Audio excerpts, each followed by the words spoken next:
Assalamualaikum warahmatullahi wabarakatuh. Bismillahirrahmanirrahim. Nahmaduka ya ghafuru ya syakuru. Masalli wa sallim barik ala sayyidina maulana Muhammadin wa ala alihi wa sahbihi asma'in nama ba'du.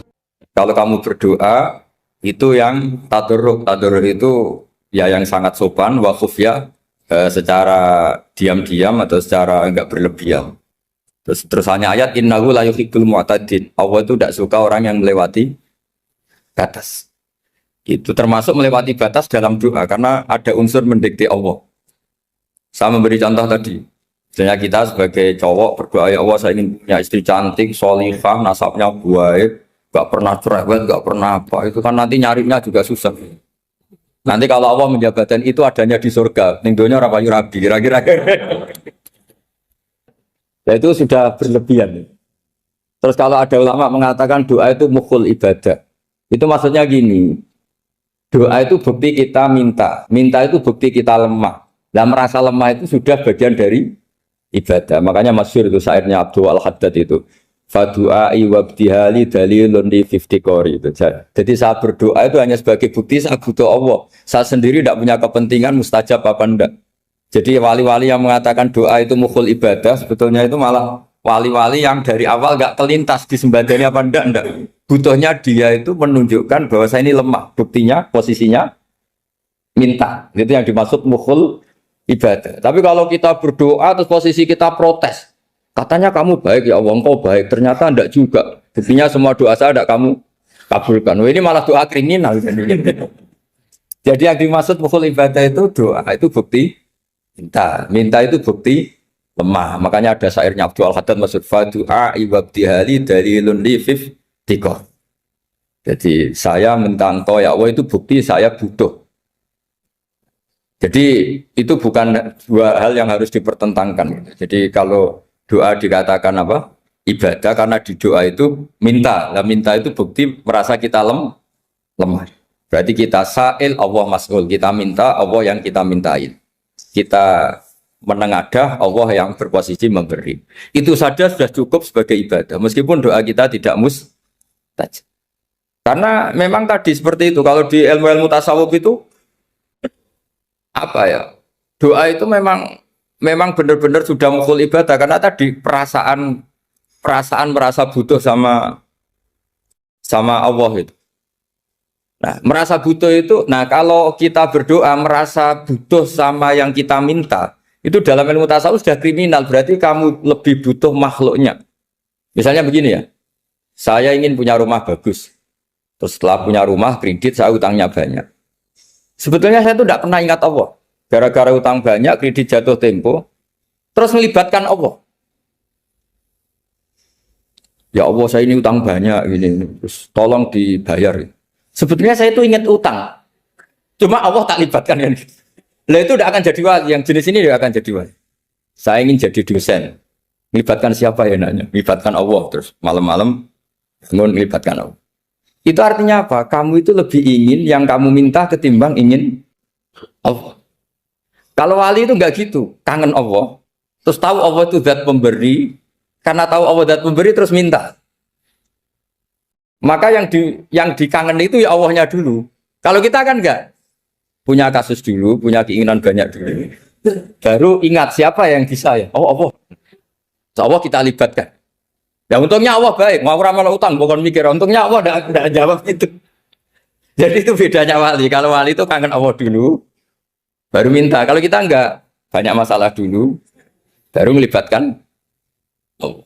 Nah yang jenis ini tuh bahaya, kalau nggak disembadani mesti ngomel ya.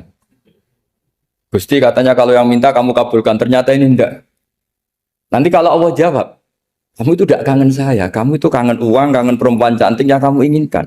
Terus kamu melibatkan saya. Urusannya apa saya dengan itu, Pak? Makanya tidak usah nuntut karena awalnya sudah salah. Ya saya kira itu ya. Jadi ada ayat apa? Ud'u rabbakum tadarru'aw wa khufyah, terusannya apa? Innahu la yuhibbul mu'tadin. Itu di semua tafsir dikatakan Allah gak suka orang yang berlebihan dalam doa. Berlebihan tadi, misalnya minta sesuatu yang terlalu besar, atau permintaan kemarin saja lanu addi syukroh, kita tidak bisa memenuhi mensyukuri, sudah minta lagi. Misalnya seorang jomblo, targetnya kan asal payu nikah. Tapi setelah nikah bayangkan istrinya solihah, tidak cerewet, itu kan berlebihan. Hilang status jomblo saja belum kamu syukuri kok sudah minta yang macam-macam. Jadi harusnya kan syukur dulu ya. Sekedar laku nikah ini kan ada syukur yang harus, seperti jadi dosen juga gitu. Sekedar jadi dosen harus kita syukuri dulu karena menjadi kita tidak nganggur. Itu kan satu harkat sosial yang luar biasa. Jangan tahu-tahu sudah hari kedua cari intensif, cari ini itu, syukurnya aja belum sudah kemana-mana. Lah itu sudah mu'tadin, sudah melebihi apa? Batas. Ya saya kira. Jadi begini ya masalah pendidikan ya. Kalau saya jawab pakai ilmu hakikat saja karena ini keahlian saya. Sebetulnya begini ya, kalau misalnya itu ya subjektif juga. Misalnya bilang rata-rata alumni pondok ini sukses, alumni kampus ini sukses, yang ini tidak sukses, itu satu pasti subjektif. Karena biasanya yang diterkenalkan yang sukses-sukses. Sama saya punya tetangga dari pondok yang Anda sebut itu kebetulan tidak sukses semua. Itu jantogo saya sampai ngeluh. Saya ini gimana kok? Ya sudah seperti itu kan subjektif. Tapi menyangkut pendidikan itu begini ya, menyangkut hasil dari pendidikan itu. Andai kan kita bicara ilmu hakikat, misalnya kita mondok itu, mondok kemudian jadi orang miskin, jadi orang yang menurut orang banyak ada berguna di masyarakat. Ternyata kita ini orang yang kelihatannya ada punya karir, tapi kalau malam sujud sama Allah. Punya anak niat memperbanyak orang sujud, terus punya ibu yang sakit-sakitan kita rawat. Meskipun kita tidak jadi dosen, tidak jadi menteri, tapi indah Allah itu luar biasa karena berstatus ngerawat ibu, ngerawat anak, ngerawat istri. Nah Islam itu datang dengan jargon-jargon seperti itu. Sehingga Nabi kalau muji itu ada Uwais Al-Qarni, ini orang yang luar biasa. Ternyata dia itu punya ibu lumpuh yang kalau kemana-mana harus digendong. Ketika tetangga-tetangganya berhasil sowan Rasulullah itu Uwais Al-Qarni tidak bisa karena setiap ibunya dipamitin mau sowan ke Rasulullah itu sama ibunya nggak boleh. Tapi apa yang terjadi? Justru dipuji-puji Nabi sebaik-baiknya kurun itu waktu adalah kurun yang ada Uwais Al-Qarni. Saya punya teman, ini kisah nyata, saya berkali-kali ngisi ngaji di komunitas ulama. Ini mungkin tidak bagus untuk kampus, tapi harus saya utarakan supaya ya kita evaluasi. Saya bilang gini, saya ini jadi kiai itu sering iri sama orang goblok. Orang goblok itu barokah kata saya gitu. Itu kiai-kiai kaget semua karena saya bilang orang goblok itu barokah. Saya beri contoh gini, misalnya saya pinter, terjuara MTQ, juara hafal Quran atau juara baca Quran secara tartil. Ujung-ujungnya saya dapat hadiah umroh atau apalah, atau hadiah rumah atau apa. Pertanyaannya adalah mendapat. Saya ulang lagi, mendapat. Sementara ada santri yang bodoh, gara-gara bodoh itu dosen UI yang enggak, jadi kiai yang enggak, akhirnya dia jadi pekerja di Korea. Barokahnya bodoh tadi. Karena di Korea melihat orang ateis, akhirnya dia kepikiran bikin masjid. Sebagian gajinya disumbangkan untuk masjid. Ini bodoh pendiri masjid. Tapi kita gara-gara dosen dakwah di masjid, ini pinter dapat uang dari masjid. Nah ini bukan nyindir, ini biasa saja, ini maksud saya. Maksud saya, kamu jangan ngabaikan hidup. Akhirnya apa yang terjadi? Saya ini punya teman ini betul. Saya ini kan kecelok dulu tuh Gus Alim. Nasib saya di mana-mana dihormati. Kadang saya merasa dosa. Kok dihormati?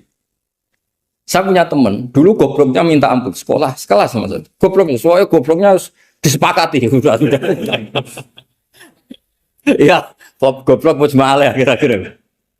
Singkat cerita dia itu hidup di pedalaman Kalimantan sekitar tahun 92. Dulu kan biasalah di dalam hutan itu pasti ada penebangan hutan macam. Dia ada bosnya, yang jelas dia ada bosnya. Saya yakin juga agak kriminal. Karena dia tidak yang illegal logging. Pokoknya ditakdir dia hidup di tengah hutan. Ikut orang. Setelah itu dulu gak ada HP. Sering kirim surat ke saya, Gus, saya ini hidup di tengah hutan. Tapi saya ini muslim, pernah mondok. Kalau gak bikin sumpah itu gak enak. Bikinlah dia Jumatan. Nah karena dia pernah ngaji fikih Syafi'i, kalau Jumatan nggak ada orang 40 itu harusnya zuhur tidak Jumatan. Tapi orang yang kerja di situ tidak mau. Wong dino Jumat kok zuhuran loh Pak. Kalau dino Jumat ya Jumatan ya. Tanya saya, Gus itu kalau ada kaulnya enggak supaya Jumatan ndak orang 40 sah.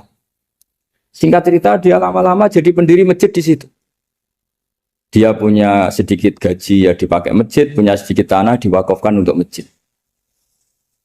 Artinya apa? Indawa ini banyak orang bodoh, ternyata di komunitasnya dia muassis, pendiri. pemberi. Sementara kita yang keceluk pinter, dapat umroh, dapat bonus. Kira-kira nanti kita ketemu Allah. Kamu pernah nyumbang Islam apa? Yang bodoh jawab, oh nanti Gusti bikin masjid di pedalaman. Kita yang pinter.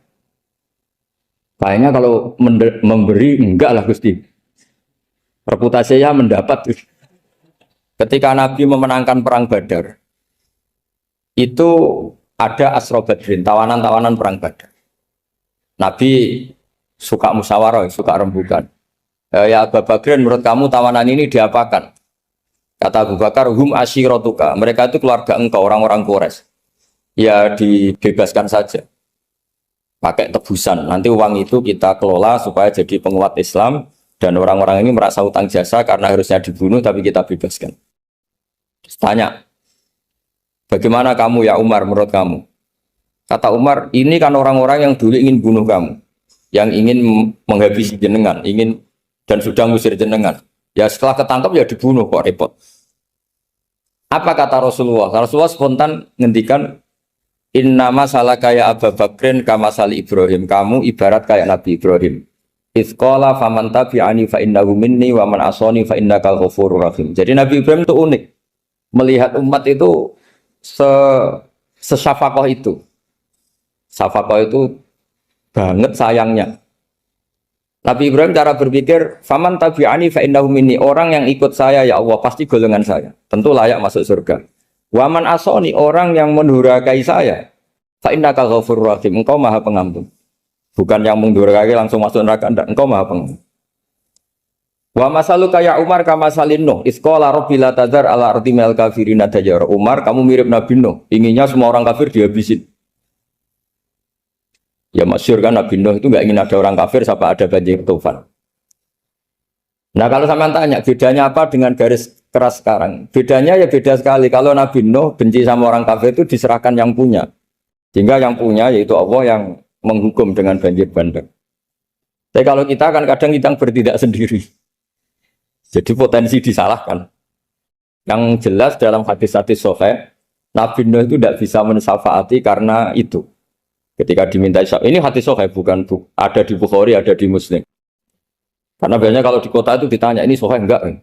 Untungnya yang tanya kadang enggak paham, ini alhamdulillahnya jadi wah repot.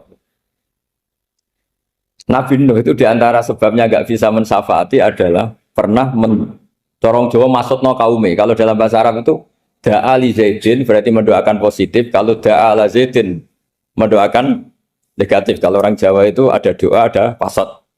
Nabi Nuh adalah orang yang pernah maksudkan kaumnya. Nah, saya cerita sedikit tentang Nabi Nuh dan Nabi Ibrahim. Nabi Ibrahim dianggap tadi cerminannya Abu Bakar dianggap niru Ibrahim, cerminannya Umar dianggap niru Nabi siapa? Nabi Nuh. Lalu kalau sampean tanya, bedanya gimana? Begini logikanya. Kita mengkaji secara akademik begini. Ada ulama besar namanya Abdul Hasan Asyadzili, itu masyhur di Indonesia menjadi Thariqah Asyadziliyah. Terus ada seorang muridnya minta gini, ya Abdul Hasan Asyadzili, tolong saya dikasih ijazah supaya saya tidak pernah maksiat di bumi ini. Karena saya takut sama Allah. Kalau saya maksiat itu merasa tidak nyaman dengan Allah. Abdul Hasan Asyadzili ini malah marah besar. Atuhibbu alla tadhharu maghfiratu. Kalau kamu tidak pernah maksiat, berarti kamu suka maghfirahnya Allah Ta'ala itu tidak kelihatan. Karena tidak ada yang maksiat. Tapi bukan dukung kamu yang tidak. Nah ini cerita ilmiah. Tapi kalau Said Abdul Al-Haddad itu kebalikannya. Ada orang fasik gitu hidup berkeliaran, mengganggu masyarakat, ganggu ketertiban agama. Pada kiai atau siapa gitu mendoakan supaya tobat atau dikasih panjang umur supaya nanti bisa tobat. Itu beliau Said Abdul Al-Haddad marah besar. Man da'a li fasikin bil baqa faqad ahabba ayyusawahu fi ardi. Orang yang mendoakan orang fasik hidup berarti dia suka Allah dimaksiati di buminya. Jadi akhirnya jadi kutub besar, yang satu Sadziliyah, yang satu Haddadi. Kenapa ya? Karena tadi yang satu cerminan Nabi Isa, yang satu cerminan Nabi Yahya. Sebagaimana sabda Rasulullah tadi, ulama ummati ka anbiya'i bani Israil. Juga masyhur dalam aplikasi pengajaran juga gitu. Masyhur sekali dalam kitab-kitab diceritakan Kalau Said Abdul Haddad, kalau ada orang sowan itu, kamu ngaji sama siapa? Sama si A. Gitu. Pernah nangis gak pas ngajar? Gak pernah. Udah gak terus, gak usah diterusin ngaji orang seperti itu. Hatinya atas, wong orang iso nangis. Gitu. Tapi kalau Abu Hasan Asadili kebalikan, kamu ngaji sama siapa? Sama si A. Gitu. Pernah tertawa enggak kalau ngaji? Enggak pernah. Udah, enggak usah ngaji sama orang itu. Orang enggak bisa syukur. jadi, jadi itu manhaj besar. Nah akhirnya orang-orang kayak kita ini enggak jelas semua. Nangis ya bisa, syukur, guyu ya bisa. Cuma celakanya kalau kita nangis karena tidak punya uang, kalau guyu karena punya uang. Itu masalahnya. Tapi kalau wali-wali dulu enggak. Kalau senyum ya karena saking yakin rahmatnya Allah itu wasiat rahmatu. Kalau nangis ya karena takut azabnya Allah. Kalau kita kan enggak, sangat-sangat materialistik. Ini yang membedakan kita. Sebenarnya nangis dan senyum itu satu keharusan karena Allah punya madharul jalal. Ketika Allah dengan sifat keagungannya, maka kita ini seorang Jawa serako bersenyum. Tapi Allah itu kadang sebagai madharul jamal. Adanya satu keasikan. Sehingga yang merengut itu yang salah. Makanya dalam ilmu tasawuf, kutub wali itu hanya dua. Allah dengan madharul jalal, dengan Allah yang madharul jamal. Contoh madharul jalal misalnya gini. Ketika Nabi Musa ingin melihat Allah, saking kangennya ingin melihat Allah, Rabbi arini anzur ilaik. Ya Allah, saya beri hak untuk melihat engkau. Allah dengan jalalnya gini, Allah itu qadim, superior. Tentu gak layak tersentuh barang hadis. Barang hadis itu makhluk. Sehingga ketika falam matajalla rabbuhu lil jabali ja'alahu dakka wa kharra Musa sa'iqa. Sehingga enggak levelnya apapun hebatnya Nabi ini tetap makhluk. Sementara Allah itu qadim. Enggak kuat. Makhluk yang fana ini, yang profan ini enggak kuat. Enggak kuat menampung zat yang qadim, yang superior. Sehingga gunung pun hancur. Nabi Musa pingsan. Tapi ketika Allah dengan madharul jamal itu Allah dengan keindahannya, dengan kasih sayangnya, memberi hak makhluknya untuk melihat. Nah, di sini ini Allah sering ngendikan wujuhu yauma idzin nadhirah ila rabbiha nadhirah. Nanti ada wajah-wajah yang di surga itu melihat saya kata. Tapi apakah betul melihat kayak saya melihat dosen, melihat Pak Rektor, melihat teman-teman itu tidak bisa. Karena Allah itu qadim, sehingga meskipun manusia ahlul jannah melihat Allah, tetap Allah ngendikan la tudrikuhul absar wa huwa yudrikul absar. Karena Allah di balik jamalnya ya punya jalal, di balik jalalnya juga punya jalal. Sehingga selalu di Quran itu diulang beberapa kali supaya proporsional. Nah, kenapa ahli sunnah tetap berkeyakinan Allah bisa dilihat? Logikanya begini. Fa inna kulla maujudin yasihu ayyura. Allah itu zat sing nyata-nyata wujud dan punya eksistensi. Di mana-mana sesuatu yang wujud itu layak untuk bisa dilihat.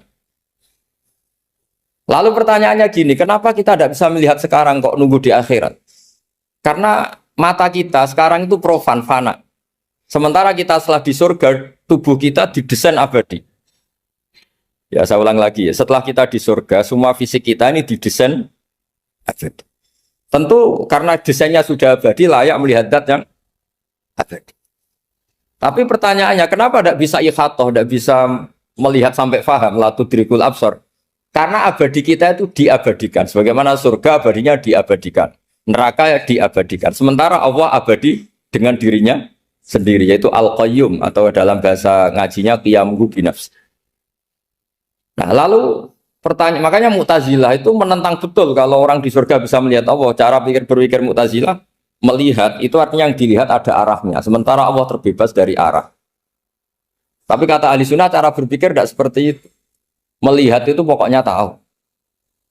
Nah, tahu karena mata itu karena kita ditakdir tahu itu karena mata. Sebetulnya yang menjadikan tahu itu tidak mata. Ya kalau tahu ya tahu saja, bukan harus pakai mata. Itu cara berpikir ahli sunnah wal jamaah. Jadi saya beri ya bocoran ya. Kenapa mazhab ahli sunnah itu yang dipilih oleh banyak mayoritas di dunia, jumhur itu. Ahli sunnah itu dianggap pikirannya lebih orisinal. Misalnya ahli sunnah kalau ditanya, kenapa kamu melihat? Ya melihat saja. Kenapa kamu mendengar? Ya mendengar saja. Kesannya itu tidak rasional, kayak orang yang nggak pinter itu. Tapi sebetulnya itu yang benar. Jadi cara berpikir ahli sunnah itu melihat itu menjadi tahu. Menjadi tahu itu bisa karena mendengar, bisa karena melihat, bisa karena dikasih tahu, bisa karena bersentuhan. Sebab itu di Quran itu ada ayat ala ya'lamu man khalaqa, bukankah zat yang menciptakan itu menjadi tahu. Sehingga kenapa Allah itu selalu tahu? Karena Allah yang menciptakan. Kalau kamu tahu karena mata, sekali itu jauh, maka kamu tidak melihat. Atau kamu sekarang buta, kamu tidak melihat. Atau tertutupi barang itu, maka kamu tidak melihat. Tapi kalau kamu tahu karena kamu menciptakan, maka akan melihat terus. Misalnya saya ini tukang batu. Saya ingat betul ketika saya bangun Monas, itu polpen saya tak tanam di dalam Monas. Saya ingat betul kalau polpen saya warnanya putih, tak tanam di Monas 2 meter dari pondasi. Setelah saya pulang ke Jogja ditanya, di dalam Monas ada apa? Ada polpen. Posisinya 2 meter dari pondasi. Kenapa saya tahu? Karena saya yang menciptakan. Nah, karena menciptakan ini sehingga tahu saya akan terus menerus. Tapi kalau tahu karena mata sekali barang itu tertutupi, nggak tahu. Misalnya saya tahu jenengan karena dekat sekali jenengan kemana-mana saya sudah tidak tahu. Tapi kalau saya menaruh sesuatu di tubuh Anda, sehingga kamu kemana-mana tetap tahu bahwa barang itu ada di tubuh. Nanti kalau ada yang protes, tapi bisa saja Gus barang itu dicuri orang kemudian Anda tidak tahu. Yang menjadi tidak tahu karena saya sudah tidak menciptakan suasana itu. Selagi saya yang menciptakan, maka akan tahu terus. Nah, tapi karena Allah ini menciptakan semua yang ada di bumi, maka Allah tahu terus. Jika Allah tahu cara bikin kuman, terus tahu bahwa manusia itu punya kuman, kumannya punya organ, organnya juga punya kuman. Nggak kebayang. Kamu bayangkan kayak, makanya Allah itu kalau cerita sederhana, innallaha la yastahi ayyadriba mathalam ma ba'udatan fama fawqaha. Allah itu tidak malu bikin perumpamaan nyamuk, karena nyamuk itu lebih dahsyat timbang gajah. Para pematung itu disuruh bikin gajah masih mampu, bikinkan patung gajah, mungkin masih sanggup. Tapi kalau tak suruh bikin patung nyamuk, nggak usah bikin hidup, patungnya saja sekecil itu. Padahal nyamuk kecil itu punya organ tubuh. Lalu bikinnya organ tubuh nyamuk itu kayak apa? Organnya punya kuman, kumannya punya organ, organnya juga punya kuman. Sehingga orang-orang alim itu baca nyamuk itu lebih jadi ayat Allah ketimbang melihat dinosaurus. Tapi sekarang orang itu nggak tertarik ceritanya. Jadi beda perasaannya orang alim sama orang awam. Kalau orang awam tuh melihat mukjizat kan yang dasar-dasar kayak dinosaurus, gajah, wow gitu. Kalau orang alim nggak, malah melihat nyamuk. Kealiman seperti itu terjaga di umatnya Muhammad, di umatnya Rasulullah Muhammad SAW. Karena ketika umat ini nggak ditumbuhi para nabi, itu Allah menjamin Muhammad, ulama umatmu nanti punya kemampuan seperti nabi. Tentu tidak dalam keutamaan ya, keutamaan tentu nggak sekelas sama nabi. Kenapa itu terjadi? Karena tadi para nabi ini mewakili sekian.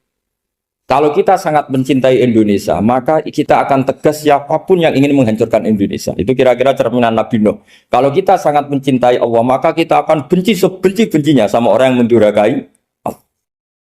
Tapi masalahnya, Allah yang kita cintai itu memaklumatkan diri kalau bersifat ghafur, pengampun. Sehingga kalau kita terlalu kasar, ini kan yang kita cintai bersifat ghafur kok kita kasar. Di sini Nabi Ibrahim. Beliau sangat mangkel sekali sama yang durhaka sama Allah. Tapi mau mangkel gimana? Zat yang mengajarkan itu bersifat ghafur. Maka kita mau tidak mau. Makanya ada riwayat mengatakan takhallaku bi akhlaqillah, kamu bertata krama kayak akhlaknya Allah. Akhirnya ya sudah, kita mau apa coba? Kira-kira kalau kamu mencintai seseorang, itu potensinya akan dua, protektif. Ada telepon, itu dari siapa? Cewek atau cowok? Protektif. Itu bukti cinta apa bukti suudon? Kan tidak tahu. Tapi misalnya kamu cinta perempuan terus WA-an sama lelaki gak apa-apa, jalan sama lelaki gak apa-apa, sama masa lalunya pacarnya juga gak apa-apa. Itu cinta apa pembiaran? Kan sama-sama gak jelas. Nah kira-kira mencintai Allah itu kira-kira analoginya seperti itu. Kalau yang satu protektif, Allah harus zat satu-satunya yang disembah. Gak boleh didurhakai, gak boleh dikhianati kok. Sehingga ini sangat keras sekali. Nah, ini Nabi Nuh. Di sini ada Nabi Ibrahim. Karena orang yang zat yang kita cintai bersifat ghafur. Jika kalau kita terlalu tegas beda dengan sifatnya Allah yang bersifat ghafur. Nah umatnya Nabi seperti itu mulai dulu. Ada yang moderat, ada yang keras, ada yang setengah keras, setengah moderat. Ada yang nggak ngambil sikap, oh urip mangan turu, sementara mati. Itu lebih baik itu timbang punya istihad tapi gak jelas, mendingan. Itu ada riwayatnya. Suatu saat ibadah akhir umatku terbaik adalah tidur. Maksudnya tidur itu gak ngambil sikap, masyhur itu. Saya beri riwayat yang ada di Bukhari Muslim. Satakunu fitanun. Al-qa'id fiya khairun nal-qa'im wal-qa'in fiya khairun nal-masi wal-masi fiya khairun nas-sa'i. Nanti di akhir zaman itu banyak fitnah. Kata Rasulullah, yang duduk lebih baik ketimbang yang berdiri. Yang berdiri lebih baik ketimbang yang jalan. Yang jalan biasa lebih baik ketimbang yang jalan bergegas. Man tasyarrafa laha tastasrifu. Fitnah itu adalah siapa yang terlibat maka akan semakin parah. Sehingga semenjak itu ulama berpikir nanti di akhir zaman kalau ada fitnah, itu sebaiknya orang ngambil sikap sepasif-pasifnya. Secuek-cueknya. Jadi semua syurahul hadis sepakat makna hadis ini apa? Orang disuruh sikap secuek-cuek. Misalnya pilihan presiden, contoh kecil pilihan presiden. Mungkin para intelektual nggak merasa, tapi kalau ulama itu cara berpikir beda. Pilihan presiden, kamu fanatik milih A, yang satu fanatik milih B. Ya presiden atau bupati atau gubernur. Terus yang satu bilang gini, wah kalau nggak di presideni A, nggak di bupati A, nggak di gubernur A, negara ini rusak. Mungkin betul dari segi jejak rekamnya A ini bagus. Tapi pertanyaannya secara tauhid, bagaimana Anda menggantungkan kesejahteraan sama makhluk? Kamu nggak pernah terusik begitu kan para intelektual? Itu kan melukai. Bagaimana mungkin Anda menggantungkan kesejahteraan dengan seorang makhluk? Wah kalau di presiden A pasti Indonesia makmur, kalau bupati A pasti Sleman makmur, pasti Bantul makmur. Nah, bagaimana mungkin makhluk yang sedang soleh kamu pastikan selalu soleh? Wong dia makhluk bisa berubah. Sementara yang B misalnya fasik, wah kalau dipimpin B pasti rusak negara. Bagaimana kamu pastikan B yang fasik selalu fasik? Biar saja dia husnul khotimah. Yang fasik pas mimpin jadi soleh, yang soleh pas mimpin jadi fasik. Akhirnya ulama karena tahu sifat manusia itu berubah dan kendali di tangan Allah. Sikapnya nggak jelas. Saya ini termasuk orang yang terkenal nggak jelas. Karena kalau ditanya, Gus sampean pilih presiden mana, bakti mana? Sanut pangeran sing dadi aku loyal. Wah, anut pangeran yo kacau. Wah, luwih kacau menan anut pangeran kan. Ini kan sudah tidak sambung karena pikirannya ulama. Memang nggak beda, cara berpikir ulama itu beda. Bahkan bapak saya itu kalau didik saya itu begini. Kalau meseli saya atau ngirim saya dulu itu kan pakai mes. Ini uang kamu 500.000 untuk kamu. Mesti ditambahi 100.000 ini untuk buat jajan sama teman-teman. Mesti ada uang pokok, ada uang sodako. Dulu saya sering tanya, kenapa bapak sangat menghormati teman-teman saya? Kata bapak, kowe mondok aku ora iso nyukupi, sing iso nyukupi ya kanca-kanca. Ternyata betul, rata-rata anak kuliah atau anak mondok, uang pribadinya kan 8 hari dari dikirim sudah habis. Berarti kan masih 22 hari, kok bisa hidup itu kan barokahnya teman-teman itu. Malah yang agak beling itu 1 hari sudah habis, berarti ada 29 yang bergantung sana sini. Sehingga Nabi dulu cara ngendikan itu unik. Kata Nabi, da'un nasa yarzuqu wahu ba'duhum ba'du. Menusau barnawa, enggak saling memberi rezeki. Ketika ada collab, Medina itu pernah collab, terus sekarang pernah defisit. Beberapa pakar ekonomi datang ke Rasulullah, ya Rasulullah, sa'ir, tolong dikasih harga standar. Tapi apa jawabannya Nabi? La tusa'iru fa inna Allaha huwal musa'ir. Kamu jangan kasih harga, Allah sendiri yang menentukan harga itu. Terus kata Nabi, kenapa engkau begitu ya Rasulullah? Ini negara harus ditentukan harga karena gini-gini. Kata Nabi, saya tidak ingin ketemu Allah dalam keadaan dolim. Tapi ini tentu di teori ilmu modern ini masalah. Tapi menurut orang modern. Tapi kalau menurut ilmu hakikat itu nggak akan masalah. Misalnya, kenapa Nabi tidak menentukan harga dalam keadaan negara seperti itu? Jawabannya pakar-pakar hakikat. Ya saya ulang lagi pakar-pakar hakikat. Begini, misalnya ada orang menimbun supaya nanti harganya mahal. Terus ditimbun terus sampai nunggu harganya mahal. Lama-lama dia sadar kalau timbunannya nggak ada gunanya karena ternyata orang nggak beli. Nah, ketika orang nggak punya kemampuan beli, yang menimbun juga nggak punya uang. Nah, tapi kalau sampean tanya, Tapi Gus nak tuku barang pokok kan kita mati karena kehabisan stok. Itu masalah tauhid Anda. Bagaimana mungkin kamu bayangkan seorang makhluk tidak bisa hidup atau nggak dapat rezeki? Nabi itu orang yang sampai ke derajat hakikat dari tidak pernah bayangkan gitu. Salah sampean jadi orang yang tauhidnya masalah. Sehingga terus bayangkan, wah kalau negara ini kayak, wah kita makan apa? Kalau negara nggak stabil, wah kita gimana? Itu tidak bisa seperti itu. Dulu ketika kita dijajah Belanda, itu kiai-kiai kita, Mbah Hasyim Asy'ari, Mbah Ahmad Dahlan, mondoknya di Mekah. Sampai alim alama, dua beliau, Mbah Hasyim sama Mbah Ahmad Dahlan itu ngajinya sama-sama Syekh Khotib Minangkabau. Cuma Mbah Hasyim lebih menekuni ke Syekh Mahfud Termas, yang satu menekuni Syekh Khotib Minangkabau. Jadi dua beliau itu ngaji di guru yang sama. Mbah saya, buyut saya itu ya sudah mondok Mekah. Zaman dijajah Belanda. Sekarang kita agak dijajah, agak mondok di sana. Buyut saya itu zaman itu sudah haji. Buyut kelima saya. Itu dulu kalau ingin cari tempat yang teduh, itu masuk ke gua. Itu masuk gua itu hanya kepalanya saja. Kakinya masih di luar. Karena gua di Arab tidak seperti gua di sini. Kalau gua di sini kan orang bisa masuk semua. Kalau gua Arab kan hanya celah-celah batu-batu besar. Sehingga ketika Rasulullah hijrah ke Madinah, singgah di Gua Sur, kata Abu Bakar gimana? Andai kan ya, ada orang kafir di depan gua. Kata Abu Bakar gimana? Andai kan mereka melihat kakinya, pasti melihat kita. Karena gua di sana itu satu tubuh tidak bisa masuk penuh. Kalau gua di sini kan ada yang mobil saja bisa masuk. Nah itu bahasa ya kalau mau istirahat itu masuk gua, separuh badan di dalam gua, separuhnya masih di luar. Nah sekarang terus kita bilang, wah kalau kita negara tidak stabil, kita haji kemana dulu zaman dijajah Belanda kita. Jadi yang berusaha terangkan di antara sifat dasar orang-orang baik adalah di mana saja, kapan saja itu memberi manfaat. Termasuk tentu saat paling sulit. Jadi Nabi Isa menceritakan dirinya itu wa ja'alani mubarakan nama kuntu, saya ditakdir Allah berada di mana saja memberi berkah, memberi kemanfaatan bagi orang lain. Ada beberapa cerita tentang Nabi Isa, jadi perlu diketahui ada 3 nabi yang seperiode, satu Ibrahim dan Nabi Lut. Ibrahim itu sama Nabi Lut itu pernah paman. Kedua Nabi Musa dan Harun. Sebetulnya yang jadi nabi itu Nabi Musa, tapi Nabi Musa karena alsak, lisannya anda jelas, minta Nabi Harun, ya tentu minta kepada Allah supaya Nabi Harun jadikan nabi. Terus ketiga Nabi Isa dan Yahya. Yahya bin Zakaria, terus Isa ini pernah keponakan Zakaria. Kira-kira kalau di Jawa ya misanan antara Yahya dan siapa?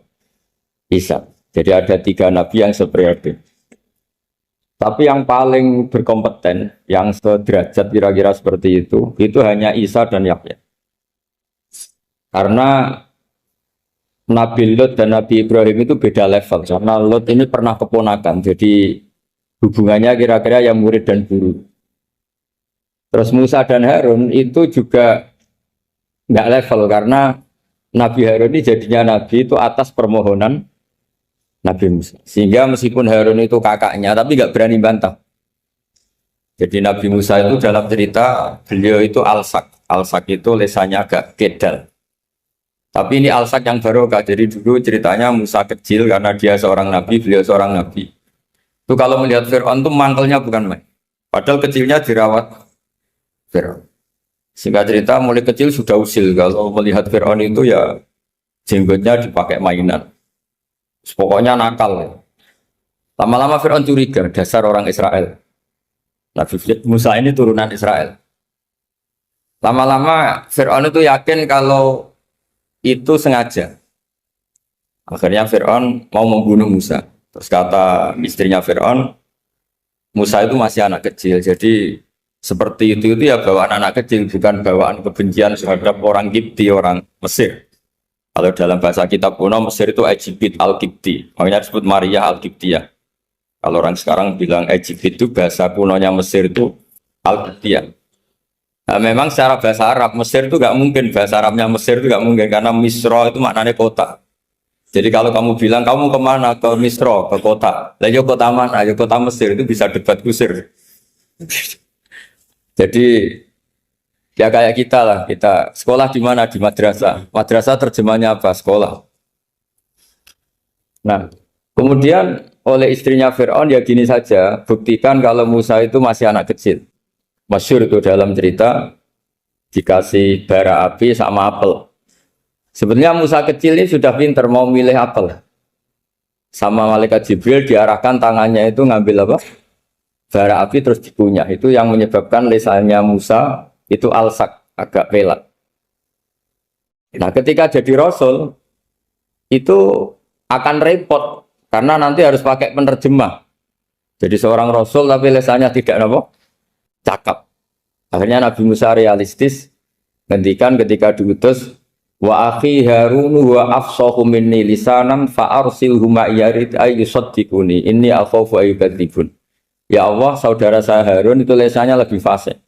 Tolong jadikan dia rasul sebagai penguat saya. Akhirnya Allah mengabulkan doanya Nabi Musa, kemudian Harun dijadikan sebagai apa?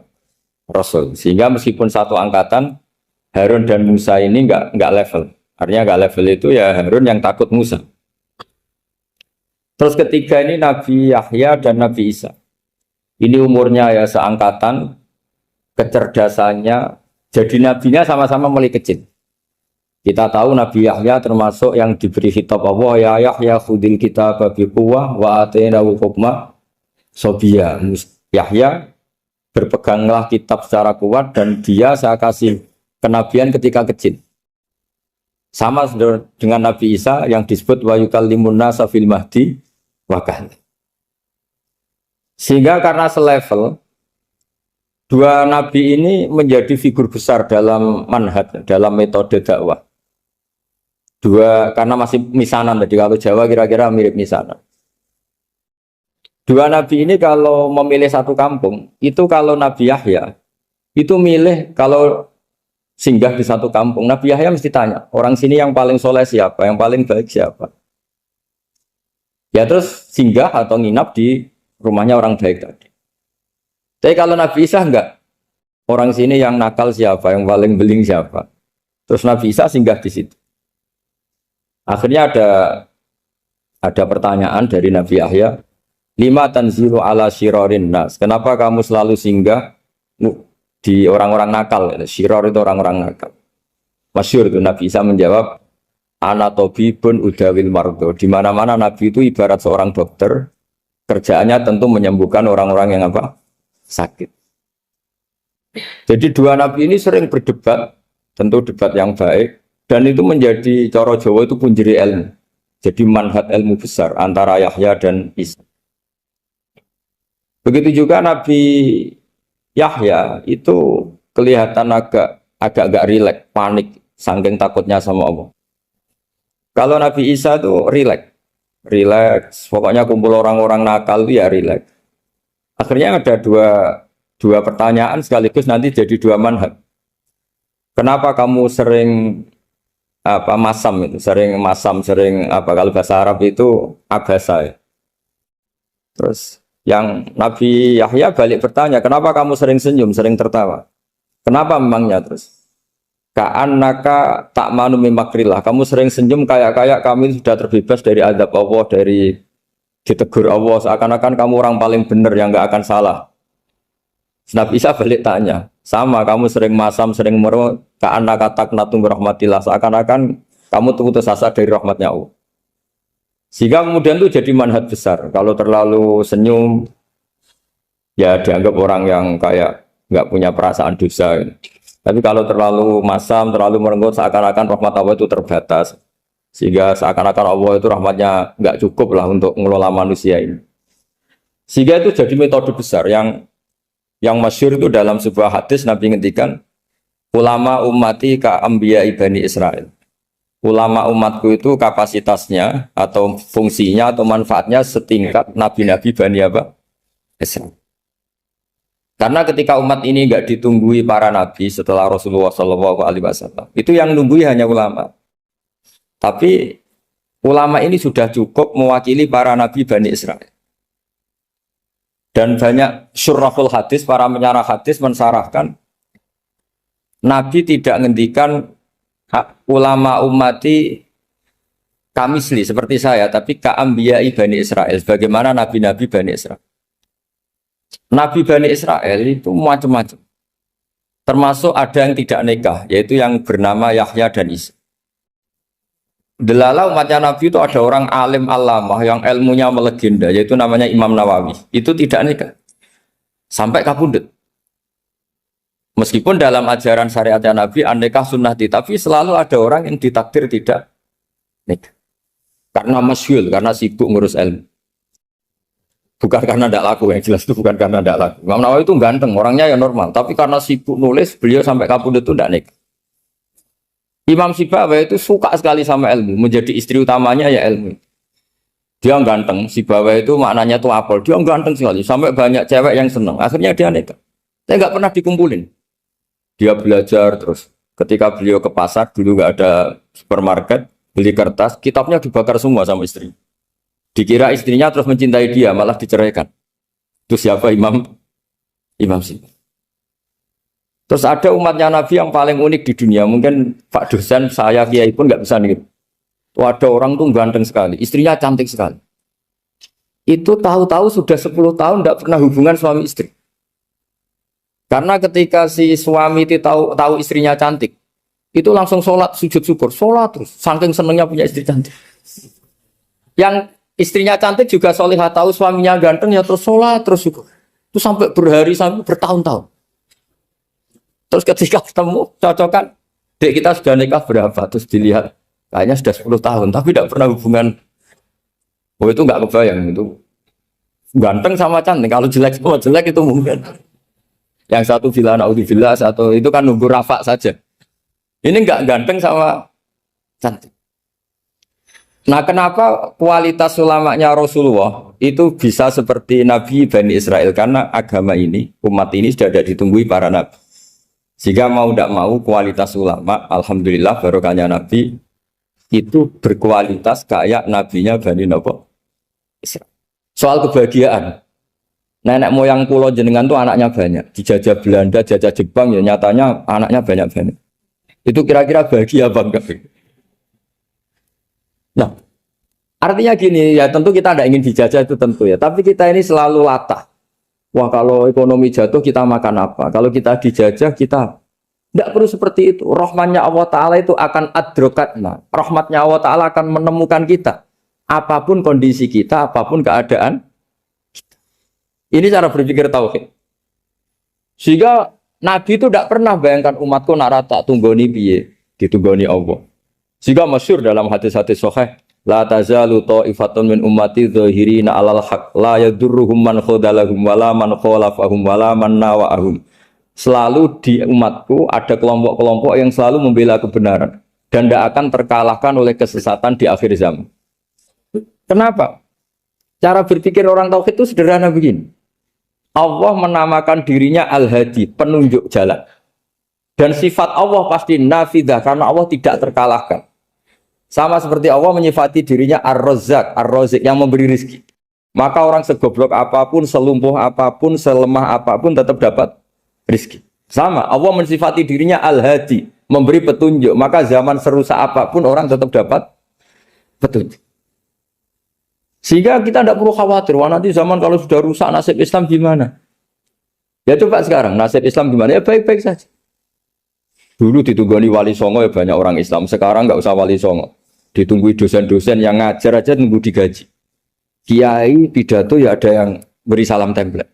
Itu kalau nuruti definisi ikhlas itu tidak ada yang masuk. Tapi meskipun demikian agama juga jalan. Kenapa agama ini jalan? Karena Allah Al-Hadi, penunjuk jalan. Ketika Allah mensifati dirinya penunjuk jalan dan sifatnya Allah pasti nafidah, pasti terjadi. Karena Allah tidak pernah gagal. Sehingga agama ini akan ada terus sampai akhir zaman.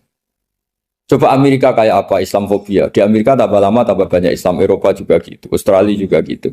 Andai kan nuruti teori sosial, sudah dunia sudah materialistik kayak gini, orang dohirnya itu akan meninggalkan agama. Nyatanya tidak juga. Saya pernah di Korea seminggu, itu di negara ateis. Itu TKI ke sana tuh nyari uang. Ternyata ya kepikiran bikin masjid, bikin komunitas Islam. Coba siapa yang menggerakkan hati itu? Hanya Allah Subhanahu wa Ta'ala. Ya, jadi cara berpikir tauhid saya ulang lagi, saya mohon sekali di pengajian ini saya cerita wajah alani mubarakan aina ma kuntu. Jadi cara berpikir sekian nabi, terus kita punya karakter tertentu, kita milih nabi ini itu sah. Karena ulama umati ka ambiyai bani Israel. Ulama umatku itu ibarat kayak nabi bani Israel. Jadi ada yang milih tadi.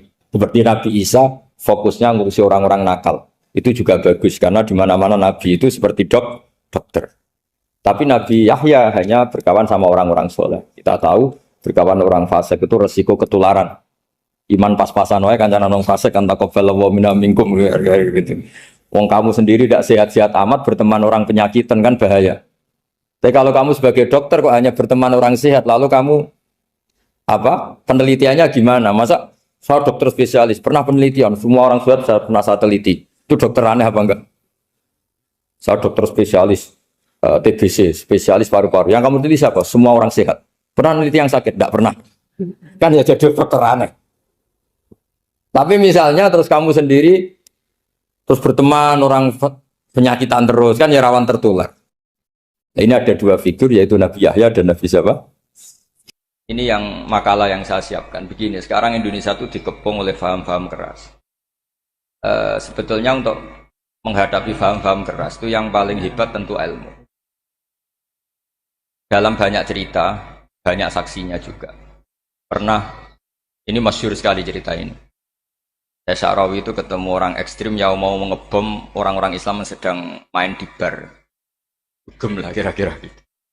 Karena di dunia Allah kok maksiat tok, ini baiknya mati aja daripada hidup, daripada ngeleng-ngeleng bumi gitu. Ditanya sama Sya'rawi, kalau betul mereka jadi mati, aina masiruhum.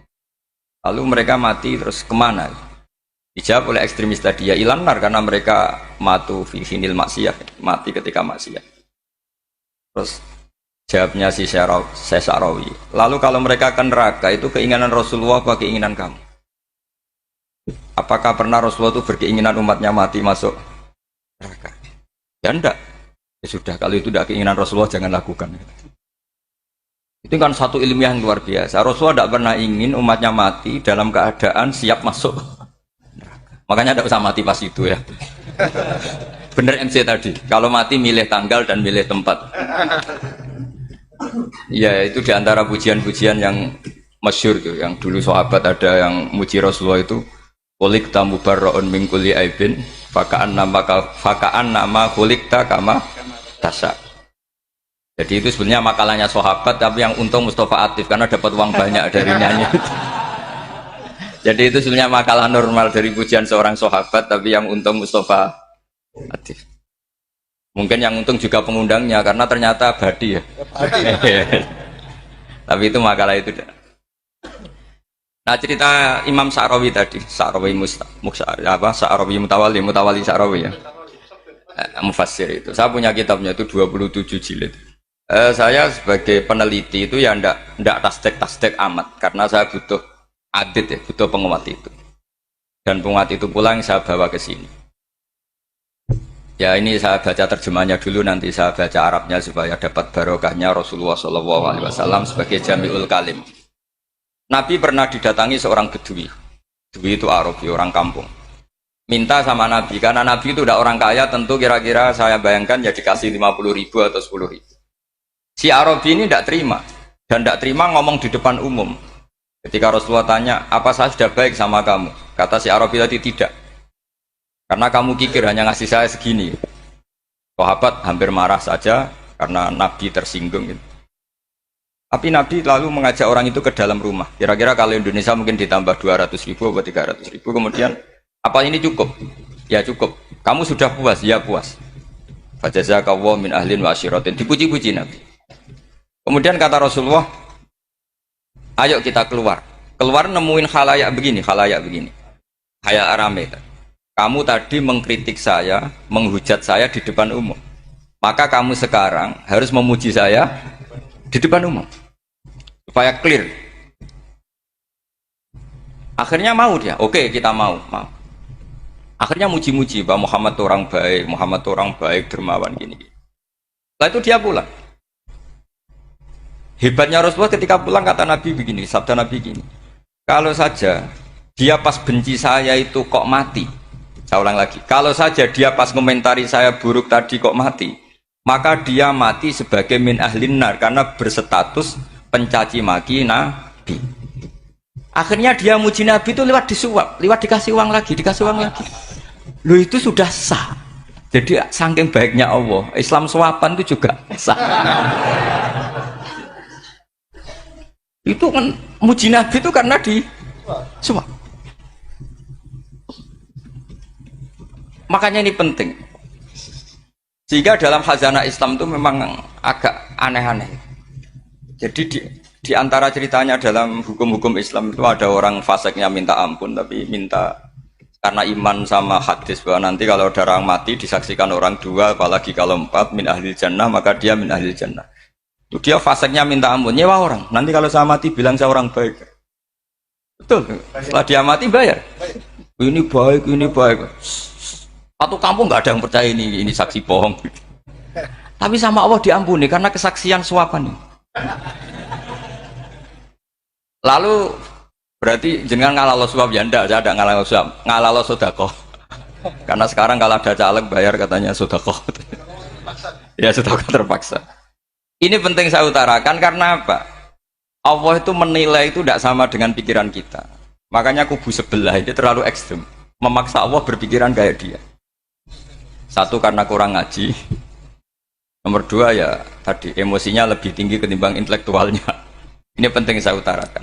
Ternyata orang yang nyuap tadi apa nilainya plus, yaitu dia iman sama dawai Rasulullah Shallallahu Alaihi Wasallam.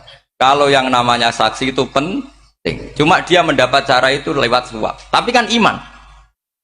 Iman kalau dawai Nabi itu benar. Kalau ada saksinya pasti min ahlil jannah. Terus dia nyari saksi harus dibayar ya dibayar.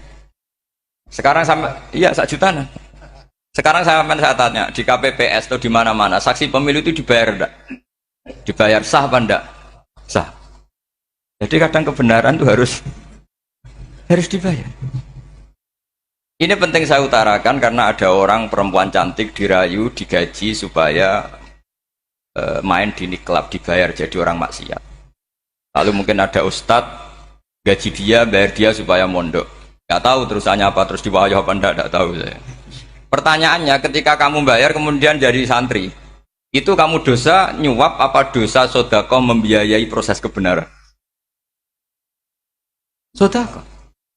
Tapi kalau yang bayar untuk jadi pegawai niklab maka membiayai kemaksiatan. Maka pembiayaan ini penting secara fikih. Arahnya kemana? Ke hak apa ke batil?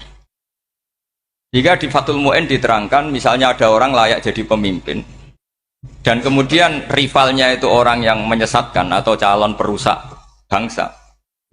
Ya, maka calon pemimpin yang soleh itu wajib berkompetisi meskipun bibadlil mal. Karena kalau yang mimpin orang fasik, kampung ini rusak. Kalau yang mimpin orang soleh, kalau nggak bayar juga nggak jadi. Maka wajib bayar. Lah yang soleh bayar ini berstatus sedekah, tapi yang batil ini berstatus suap. Kenapa demikian? Karena yang namanya riswah atau ada yang baca ruswah adalah pembayaran untuk mengehakkan barang batil dan membatilkan barang hak. Sementara pembiayaan orang soleh adalah untuk memperkuat. Nah orang tuh nggak tahu yang ngajinya tidak hatam-hatam tuh taunya pokoknya ar-rosi wal murtasi benar. Tapi nggak pernah mikir lalu definisi riswah atau ruswah itu apa? Ini bukan provokasi supaya semua calon bupati gubernur nyuap ndak. Hanya nyuruh mereka sodako saja. Jadi kalau nggak jadi, tapi sodako betul ya kalau nggak jadi ya tetap ikhlas ngomong dari awal memang. Sodako lah soal geremeng ya bawaan manusia gitu ya. Ya nggak apa-apa tapi tetap geremeng. Ini penting saya utarakan, makanya menurut saya itu bangga dengan Pak Hamid karena sepupu mbah saya itu karena alimnya. Meskipun banyak orang mensifati beliau wali dan memang wali betul, tapi saya tetap menstatuskan beliau orang alim yang dari kelaziman alim itu beliau wali. Jangan dibalik, wali dulu baru alim. Karena dalam beliau orang lasem dan kaidah di lasem itu fakullu alimin waliyullah walaysa kullu waliyillah. aliman. Jadi kalau kaidah di daerah Jawa Tengah itu semua orang alim pasti wali, tapi kalau wali tidak mesti alim. Sehingga kalau menstatuskan alim itu keren. Kalau di Jawa Tengah status alim itu keren. Dan soal keramat yang kaitannya dengan Mbah Mun itu masyhur itu dulu ketika Mbah Hamid santai-santai sama Pak D. Taifur sama keluarga lah. Beliau mau istirahat, kemudian yang datang Kiai Maimun, Mbah Mun zaman itu masih dipanggil Gus. Apa pur ada Pak Taifur di situ. Kata Pak D. Taifur, kalau manggil Pak D itu Gus Mun. Dan itu Mbah Hamid ngendikan rojulun alimun, ada Pak Taifur orang lelaki yang alim yang wali. Di beliau muji Mbah Mun juga alimun dulu, rojulun alimun wali. Ini penting saya utarakan karena kesanatan keilmuan beliau jelas dari beberapa keluarga di Lasem. Karena di daerah Fakhriyah itu yang tempat lahirnya Pak Hamid juga lahirnya mbah saya. Itu mbah-mbahnya sudah orang alim, termasuk Kiai Sidik Jember itu juga lahirnya di kawasan pondoknya Pak Hamid Fakhriyah. Dan Kiai Sidik punya anak yang namanya Ahmad Sidik yang jadi apa? Rois Am yang sekarang ada Gus Wirjon macam-macam itu semuanya juga keluarga Lasem.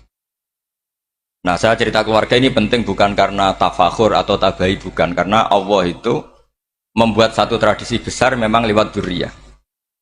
Sehingga Allah ngendikan misalnya ulaikal ladzina an'ama Allahu 'alaihim minan nabiyyin min dzurriyyati Adam wa mimman hamalna ma'anuh wa min dzurriyyati Ibrahim wa Israila wa mimman hadaina wastabaina. Karena tanpa dzurriyyah itu enggak ada tradisi, enggak ada kultur. Misalnya saya menjadi hafal Quran dulu, bapak saya itu tiap zaman Pak Hamid masih sugeng, yang semaan di sini itu pasti bapak saya, namanya Kiai Haji Nur Salim. Kadang diajak baca Quran di kamarnya Kiai Hamid. Karena kalau bapak saya itu mantu ponaan sama Pak Hamid. Itu dulu bapak saya memotivasi saya supaya hafal Quran itu gini, kowe kudu hafal Quran. Nak kowe hafal Quran, iku kepaten obor. Kok anak merapal luwe duwe alasan. Jadi kalau ada Gus tidak alim itu mesti salah bapaknya. Karena kalau bapaknya bisa baca Wahab, anaknya mau baca Primbon itu malu. Tapi kalau bapaknya sudah bacanya WA, anaknya jadi Primbon. Era cucu sudah dukun. Era cucu sudah kayak Dimas Kanjeng, nanti itu pasti. Karena nggak ada rasa malunya. Tapi kalau bapaknya alim, baca Wahab misalnya, juga Qanaah, anaknya juga itu figurnya. Cucunya juga gitu figurnya, makanya disebut dzurriyyatam ba'duha min ba'd. Ini penting. Dulu Mbah Mun itu sering ngijazahi saya itu persis ijazahnya bapak, ijazahnya Pak Hamid. Kalau punya amplop itu ya dibeda-bedakan, ini amplop dari tamu, ini dari pejabat, ini dari orang fakir. Sehingga penggunaannya juga sesuai itu, tidak serampangan. Karena dianggap amanat. Kalau kita salah tasarruf maka menjadi hisab. Kalau sekarang nggak salah dikumpulkan. Orang desa salam template wadol pitik kuru wedhus kuru ambek guse dikutuku HP seri terbaru itu kan kasihan ya. Padahal sing salam template itu ibunya kerja di Malaysia, mungkin gelantungan ngecat tembok di Malaysia. Hasil salam template dienggo Gus tuku HP terbaru itu kan nggak imbang. Nah tuku tasbih kan sumbut. Ini bukan nyindir tapi ngamuk jadi. Jadi ini penting karena semuanya itu ada hisabnya. Walatus alun yauma idzin anin. Karena tradisi ini harus kita teruskan ala qadril istithaq. Karena itu nanti yang mengawal ilmu. Kemudian termasuk tradisi mengakui santri goblok, ini penting. Itu enggak ada santri sebarokah santri goblok. Makanya dulu Mbah Mun, Mbah Hamid, Kiai alim itu kalau sama santri goblok ya tidak benci. Enggak kayak sekarang semua orang bikin sekolah unggulan. Sekolah unggulan itu kritik saya hanya memproduksi orang-orang yang nantinya mendapat. Kalau kamu punya santri hafal Quran, nanti hadiahnya umroh. Tanglanya umroh, santri pinter hadiahnya beasiswa. Tapi hubungannya sama negara itu mendapat. Sementara santri yang goblok hidup di pedalaman Kalimantan, karena di sana belum ada masjid, bikin masjid. Sebagian hartanya dipakai masjid, sebagian hartanya dipakai bangun masjid. Ini yang goblok pendiri masjid, yang pinter pengajian di masjid, dibisaroi uang kas masjid. Artinya gini, ya kalau halalnya halal, tapi kita mbok yo roh hikmahnya orang-orang goblok itu. Supaya kita tetap ngaji, Rabbana ma khalaqta hadza batila. Semua ini ada gunanya. Subhanaka ma khalaqta. Jadi semuanya ada gunanya.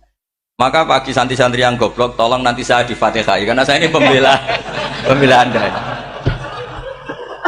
Lo yang ngomong biar saya, karena saya terkenal santri pinter. Kalau yang ngomong sampean goblok kan nggak ada yang percaya. Oh, padune podo gobloknya kan gitu. Yang ngomong harus saya. Saya itu niru Rasulullah Shallallahu Alaihi Wasallam. Nabi itu kalau ada santri serabakat pinter, itu diwaris sak surat usung nang mulai pinter. Banyak itu. Balihu ani walau ayah, ada sahabat ngaji hanya diajari idzal zulzilatil ardu, sudah kamu pulang, sudah pinter. Karena betul. Sekarang coba dia ngenangan, ada santri alim alamah, mungkin bakasnya furu'iyah, gimana hukumnya Jumatan jumlahnya itu 40 kurang atau 40 pas imam. Kemudian ada yang batal satu, hukumnya gimana? Dia mikir furu'iyah. Sementara yang goblok, dia di desa tertinggal gak ada masjid. Piye caranya dia masjid? Ini bikin aslul ibadah, yang sini sudah khilaf tentang yang gak penting. Jadi orang goblok kadang lebih keren. Akhirnya apa? Duriannya yang goblok nanti jadi orang alim alama ngekholi wong goblok karena pendirinya biasanya orang pati pinter. Itulah Allah Subhanahu wa taala. Ada bikin sesuatu itu sia-sia. Nah, saya ini korban ilmu itu. Akhirnya santri saya banyak yang enggak jelas. Ya, tapi ya saya terima saja. Saya santri itu macam-macam. Ada yang profesor, ada yang doktor, ada yang goblok, ada yang baru tobat kemarin. Ada yang Cina lagi senang ahli sunnah wal jamaah, macam-macam. Semuanya ngaji sama saya. Karena saya tetap berkeyakinan Rabbana ma khalaqta hadza. Ini penting saya utarakan karena khazanah kita ini jangan digerus oleh orang yang tidak bertanggung jawab. Pernah ada di hadis Muslim, ini cerita di Sahih Muslim. Ada seseorang sedang sujud kemudian diinjek oleh orang fasik. Saya ulang lagi, diinjek. Rokobahnya, yang diinjek itu rokobahnya. Lehernya itu diinjek sama orang fasik. Kemudian si yang sujud tadi bersumpah wallahi la yaghfiru wallahu lak. Demi Allah, Allah tidak akan mengampuni kamu. Itu Allah kemudian mewahyukan sama Nabi di zamannya. Wahyunya adalah manggalladzi yata'alla alayya alla aghfira li fulan. Laqad ghafartu dzunuba wa ahbattu amalak. Siapa yang mencantut namaku dengan menstatuskan saya tidak bisa memberi maaf. Sungguh orang itu saya maafkan dan yang ahli ibadah amalnya tak cabut semua, tak hapus semua. Karena Allah tuh nggak boleh distatuskan sesuai keinginan kita. Kita sedang soleh terus mengatakan orang lain tidak soleh, Allah tidak akan ngampuni. Ngampuni tidak, itu wilayahnya Allah dan Allah yaf'alu ma yasha. Dan Allah berkali-kali memaklumatkan dirinya yaghfiru liman yasha wa yu'adzibu man yasha. Tapi ini kubu sebelah nyifati Allah hanya wa yu'adzibu, kubu sebelah kan gitu. Tidak pernah kalau Allah disifati yaghfir. Bagaimana Allah gak tersinggung? Allah selalu distatuskan yu'adzib. Kira-kira kalau Allah kan gini, saya ini bisa u'adzib, bisa aghfir, kenapa status saya tinggal yu'adzib? Ini ngaji di mana? Khatam enggak gitu. Makanya resikonya ahli sunnah itu masyhur tuh Pak Hamid Pasuruan, tamu macam-macam diterima. Ketika orang benci Golkar itu ada tamu dari Golkar juga diterima. Ketika orang nggak mau diberi hadiah oleh orang Golkar, Pak Hamid ya diterima. Bilang ke bapak, mengaku lo mau wainur, duit enggak ana gunane dhewe. Sing marai rawan hisab itu kan kamu dapat uang nggak jelas kemudian kamu pakai pribadi. Kalau orang-orang soleh kan nggak pernah dipakai, kan aman saja. Loh, dihisab apanya? Wong hanya peralon. Kalau istilahnya Mbah Hamid itu peralon. Datang diberikan orang lagi, datang diberikan. Kalau kena kamu kan hisab. Terus kamu nyate makan wareg glegeken. Nah, itu uangnya nggak jelas dipakai nyate glegeken, ya mesti hisab. Kalau nggak jelas ya disedekahkan. Kalau ingin bebas apa? Bisa. Tapi kalau sering sedekah biasanya nggak bebas dari miskin. Tapi kalau kamu wali kan tetap ya Pak Hamid itu masyhur bisa kok. Tapi kan nggak jadi miskin. Kamu nggak terkenal sakok tapi miskin. Ini nggak wali. Ini penting. Jadi kebanyakan orang ekstrim karena mensifati Allah Taala itu hanya dengan status yu'adzib, tidak dengan status yaghfir. Dan itu mereka harus ngaji lagi. Kurang apanya Rasulullah SAW? Nabi sebagai manusia benci sekali sama pembunuh Hamzah karena qatilu ahabbin nasi ila Rasulillah. Itu sama Wahsy. Siapa yang nggak tahu Wahsy? Qatala ahabban nasi ila Rasulillah, itu qatala Hamzah.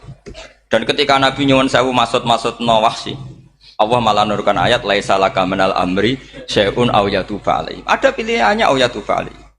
Apa yang terjadi? Justru Allah mentobati Wahsy. Memaafkan Wahsy, mentobati Wahsy. Ada sahabat yang dipuji Nabi Hamamatul Masjid, akhirnya su'ul khotimah. Kita tahu ceritanya siapa? Sa'labah. Makanya kata Mbah Mun sering cerita ke saya.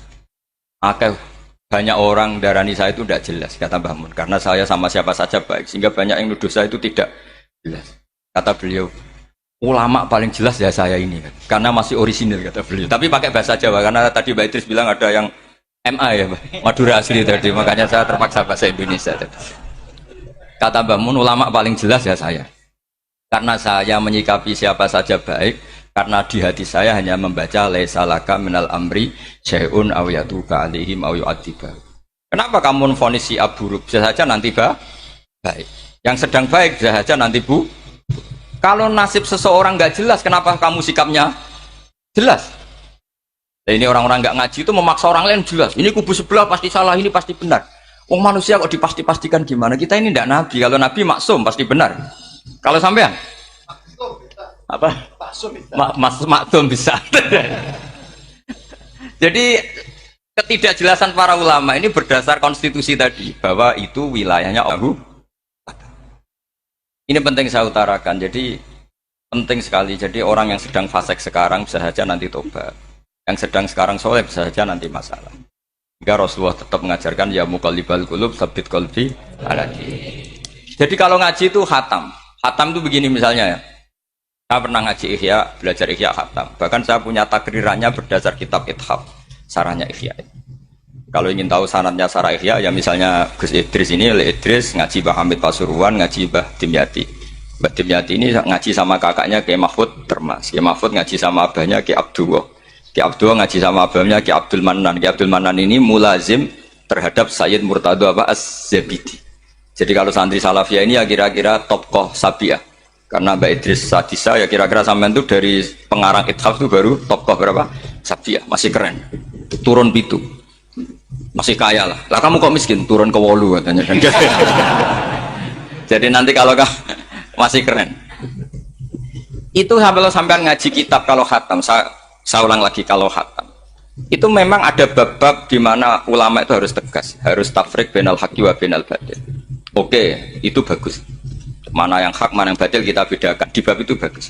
Tapi kalau nanti kamu ngaji bab tawadhu, lihat di Bidayah itu Hidayah atau di semua kitab tasawuf, bab tawadhu itu, kalau melihat kamu orang kafir, kamu melihat orang apa? Kafir. Ini aso ma'akufri, ini maksiat wajar dia kafir. Saya ini muslim kok maksiat. Fadham bi akbah, maka dosa saya lebih buruk. Melihat orang tua, mesti ada aksaru ibadatan. Ini lebih tua, pasti ibadahnya lebih banyak. Nanti kalau melihat anak kecil, ada azharu minni sinnan, pasti maksiatnya banyak saya. Jika terus evaluasi gitu, sehingga nggak pernah takabur. Misalnya di sini, saya ini kan gayanya keren, duduk di atas sampai di bawah. Gayanya tok, hakikatnya sampai lebih sombong karena memerintahkan saya. Jadi panitianya itu, makanya saya merasa tawadhu saja meskipun berdiri. Karena hakikat saya ini makmur, diperintah. Panitia ini, penyelenggara ini amir, pemerintah. Kira-kira sombong mana? Itu sekali saya tidak memaafkan, finnar itu.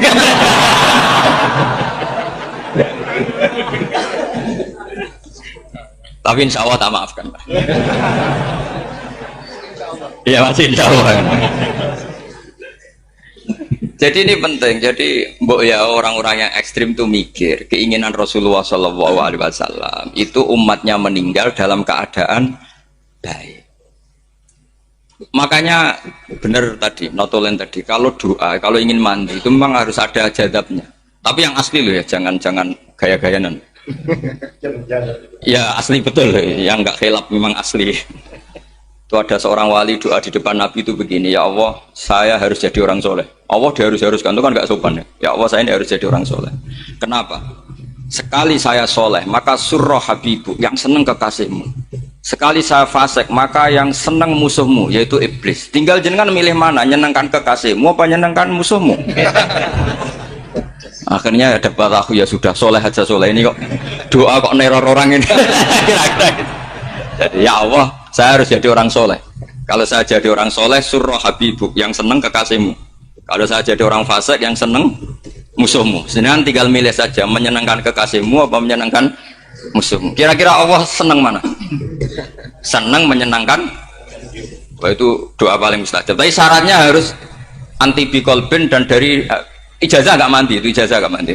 Maka ini tidak saya ijazahkan. Nanti kalau kamu ngalami isak sendiri, ngalami wujdi sendiri, terus ngalami itu, insya Allah makbul. Ini mau gaya-gaya nan copy paste, nggak diterima itu. Jadi wali-wali dulu itu kalau berdoa itu sederhana, tapi dari hati yang paling dalam. Makanya Nabi Musa itu terkenal, orang paling seenaknya sendiri dan Nabi Musa hubungannya dengan Allah. Tapi sama Allah dimaafkan karena orisinil, tidak bikin-bikin. Rasulullah juga itu, kalau sudah marah itu doanya gitu. Cuma celakanya ditiru Nira Warisman dulu. Nabi itu ketika perang Badar itu jelas kalah, nggak mungkin menang, sudah jelas kalah. Nabi hanya 313 orang kafir, 1000 dengan perlengkapan apa? Sudah lengkap semua. Setelah perang dilihat itu jelas kalah. Seri awal yang memang kalah betul. Doanya Nabi apa? Allahumma intuhlik hadil isobah lam tu'bad ba'dal ya. Ampun Gusti, silahkan bikin kalah, tapi ra ono sing roh nak jenengan pangeran. Pun lahiran jenengan dadi pangeran, ora ono sing roh. Enggak ada ibadah. Intuhlik hadil isobah lam tu'bad ba'dal ya. Kalau engkau menghancurkan kelompok saya ini, jenengan sebagai Tuhan tidak ada yang nyembah lagi. Karena yang nyembah tinggal kelompok kita. Tapi yang ngendikan Nabi, kalau kamu niru tidak bisa. Gak bisa kamu doa, ya Allah saya ini santri salafiyah, kalau saya bodoh menjadi presiden buruk terhadap alumni salafiyah. Gak apa-apa sekali-kali doa gitu. Tapi kata Allah lainnya masih banyak.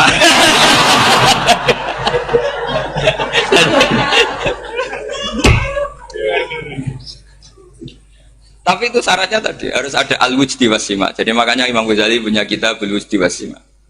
Karena ada masrob, ada syarab. Jadi wali ngikuti para nabi itu ada masrob, ada syarab. Sehingga perasaannya itu beda. Saya punya sekian contoh. Makanya tadi saya bilang di sini yang cerita nanti tak baca Arabnya ya tabarruk dengan jamil apa kalim. Jadi Nabi menyontohkan gini ya.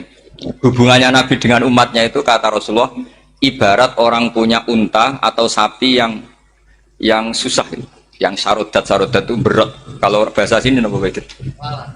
Yang larat ya Pak? Melayu. Terus orang-orang lain ingin membantu. Kubu sebelah ingin bantu. Tapi ketika mereka ingin bantu malah unta ini tambah lari karena asing. Semua selain pemiliknya ini kan bagi unta itu asing. Jadi mau dibantu ditangkap tambah lari karena ini orang asing semua. Ngajinya agak jelas, asalnya agak jelas, tapi mau ikut umat Islam ini asing semua. Akhirnya kata Nabi yang punya unta tadi datang, kemudian ngambil rumput, terus unta itu dipanggil, kemudian unta itu ngikuti. Kata Nabi, ibarat saya seperti itu. Kalau saya yang memimpin Islam, saya yang merawat umat saya, maka umat akan mudallalah, akan nurut. Tapi kalau yang rumat kalian, malah Islam menjadi kacau. Kenapa menjadi kacau? Karena tadi nyifati Allah saja salah. Orang Islam baik dihukumi kafir hanya karena tahlilan, hanya karena manakiban dihukumi kafir. Sekarang inginnya Nabi orang menjadi Muslim apa kafir? Inginnya Nabi orang menjadi Muslim apa kafir? Muslim. Lalu gara-gara melakukan perilaku tertentu dihukumi kafir. Iya, Jara Wali Songo musyrik, nyekel patok musyrik. Katanya minta sama mayit. Padahal saya andekan jadi mayit itu dijaroi sampean nggak seneng. Nggak senengnya karena ya kadang murid itu jari gurunya ya kurang ajar. Masa gurunya dibilang gini, ya Allah, ingkana musinan fazid fi isani, wa ingkana musian pada jawas andu. Kata gurunya, soleh tenan darani ingkana. Makanya saya tidak suka zaman ziarah ke saya. Kecuali doanya ditasyakan dulu ke saya. Makanya nggak boleh ziarah itu pada Nabi, bisa murtad kan? Coba itu baca di depan Nabi, murtad gak? Ya Allah kali ini baik maka gini, kalau masa Nabi baiknya ingkana. Lah orang-orang yang menyerang kita kan, itu gak ada zaman sahabat doa seperti itu. Ya mesti gak ada, mana mungkin sahabat baca itu di depan Nabi. Masa Nabi didoain, ya Allah kalau dia baik maka fazid, maka kalau dia buruk, ya gak mungkin. Lah mereka nyerang kita itu gak ada dalam sejarah sahabat. Ya sahabat kok nahlili Nabi itu gak nabi, mau didoain maghfir lahu. Kan ngenyek kanjeng Nabi itu ngono maghfir lahu. Ya mesti saja sahabat gak akan tahlilan. Yang kabudut itu Rasulullah, bahkan diistilahkan kabudut saja salah. Intaqala ila rafiqil ala. Nah kalau sampai harus ditahlili, kalau enggak yang rokok betul. Amalnya pas-pasan, dosanya berkelanjutan. Kondak gimana? Punya tanah warisan yang hasil ngerebut milik orang lain. Kamu sudah mati, dipakai anak cucumu. Ini berkelanjutan nggak dosanya? Berkelanjutan, berseri-seri. Mereka kalau nyerang kita kan sahabat tidak melakukan itu untuk Nabi. Ya nggak mungkin lah sahabat mendoakan itu pada Nabi, kan nggak mungkin. Coba kalau kamu jadi mayit, terus kamu gurunya, terus ada murid kamu bilang Allahumma in kana musinat fazid fi isani wa in kana musian fatajawaz anhu. Mesti kalau kamu bisa bangun, bangun. Ya Allah, cong meyakini saya soleh itu masih ingkana. Kalau guru saya soleh, maka kalau guru saya buruk, maka itu kan taklek namanya, Pak. Itu kan kurang ajar. Saya tidak pernah doa gitu di depan Muhammad Rasulullah, tidak pernah. Saya kalau doakan bangun dan tidak pernah gitu. Allahumma ali darajati fil jannah gitu. Saya nggak pernah, ingkana nggak pernah. Karena andaikan itu saya juga sama kok. Cuma kalau ada orang doa di bangun gitu ya karena orang lain ya tak biarin, tapi saya tidak bilang amin.